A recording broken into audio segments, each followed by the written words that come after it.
Okay, so let's get started on the passive skill tree and let's go through what skills to get and when to get them.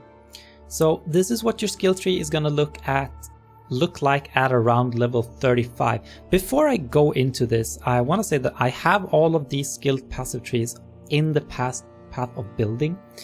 You can see on the bottom left here, it's covered by my webcam right now, but on the bottom left here you have a bunch of different skill trees that you can select. It's a drop down menu and you can see all of the different stages of the build really. But let's go through them. The first thing I do is get Winter Spirit. Winter Spirit is arguably the most important skill in the passive tree for this build. It is what allows us to get 100% physical to cold conversion. Winter Spirit does 20%, the node before it gives 20%, and then Frostblades itself converts 60% already. After this I go for Master of the Arena. Master of the Arena doesn't give that much damage on its own, but the strength and the melee weapon range weigh up for it a lot, and it's only 1 point away from this node, which we are getting anyway. Get the jewel nodes when you have the jewels for them. You don't need to hurry up with these, but when you get your first Fight for Survival node, or Fight for Survival jewel, get get a node where you can place it. After this I go to Essence Sap. You don't have to get all 3 of these if you don't want to, but this helps a lot with mana, and you are at this point starting to use Heralds, which is going to reserve a lot of your mana. So having some leech is really helpful. You're going to need to use mana flasks anyway, but having some leech is really helpful. After this I go down on the south part of the tree, the bottom part of the tree. I get Fangs of Frost, I get this life node. You don't need to get the jewel node straight away. Once you have all of these placed, you will be at around level 35 or 40 or so. And at this point, if you feel comfortable, you can obviously wait a bit with doing this, but when you feel that you can do it, you should do the first labyrinth.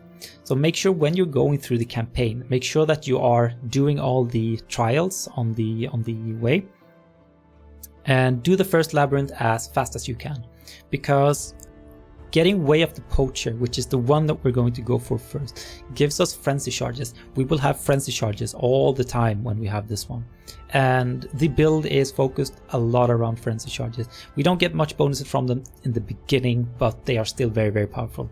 Get this one as fast as you can.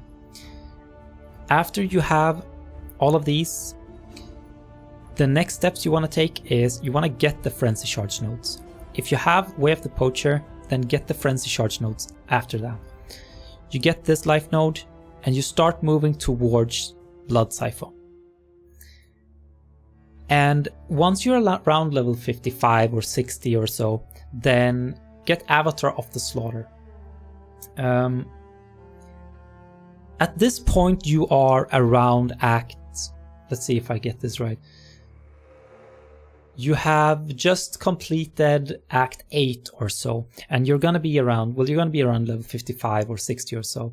And if you want to, you can farm Blood Aqueducts at this point, which is an area where a lot of people early on in the league, they farm Blood Aqueducts over and over and over again. And you can go from level 55 to level 70 in, I don't know, an hour or two. It goes really fast to level in that area. If you want to, if you're struggling or whatever, then you can run this area a couple of times and you'll level a lot. Once you feel that you can do the Cruel Labyrinth, then you want to do that one. And you want to get Avatar of the Slaughter at this point. Let's see, and that's why we get the frenzy charges and all of that. Around level 70, your skill tree is going to look like this. You'll see that we got rid of Essence Sap here, and instead we moved out and got all the claw nodes here.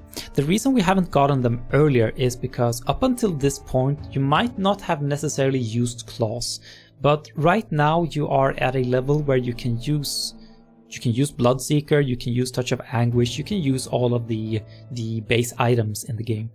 Like you can't use opal rings and all of that, but that doesn't matter. So we want to get all the claw nodes, obviously. And then you want to move towards assassination. You want to get blood siphon and then assassination. Assassination gives a lot of damage.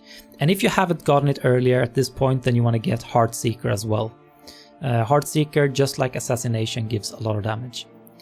I'm not sure if I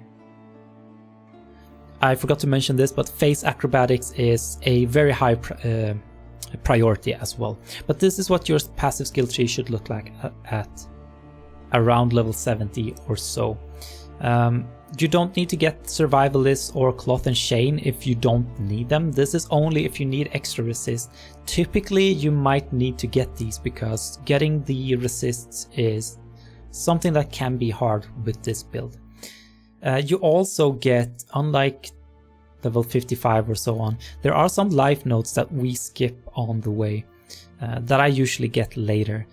Thick Skin is one of them, so get this one around this level as well. After this we start moving towards level 90.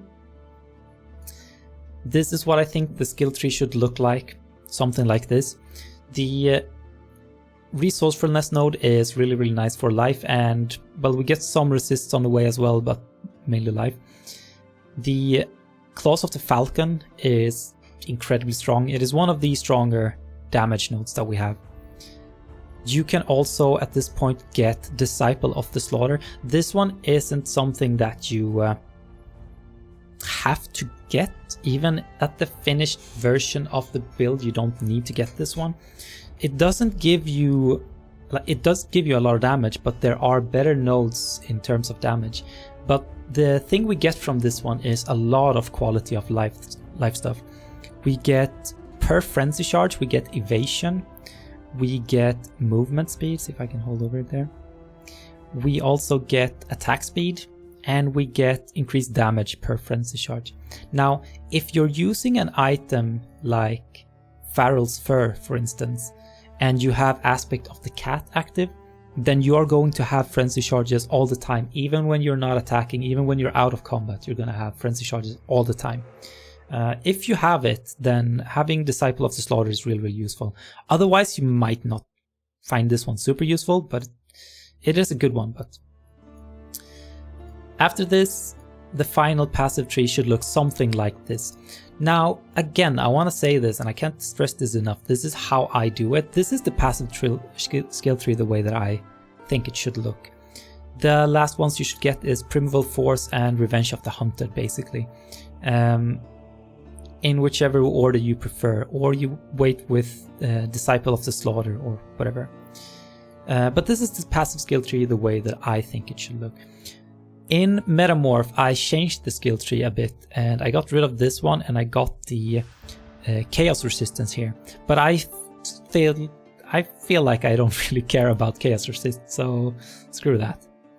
This is the passive tree, and I hope this is somewhat clear. I think it's hard to do this. The passive skill tree might change. In 3.10 now, they're adding cluster jewels. And depending on what cluster jewel you get, then you might want to reroute some stuff. It might be worth getting one of these jewel sockets, that one or this one, and then start building outwards, because there are some incredibly good jewel, cluster jewel nodes that you can use. And they will be better than, say, Primeval Force or Disciple of the Slaughter or something like that.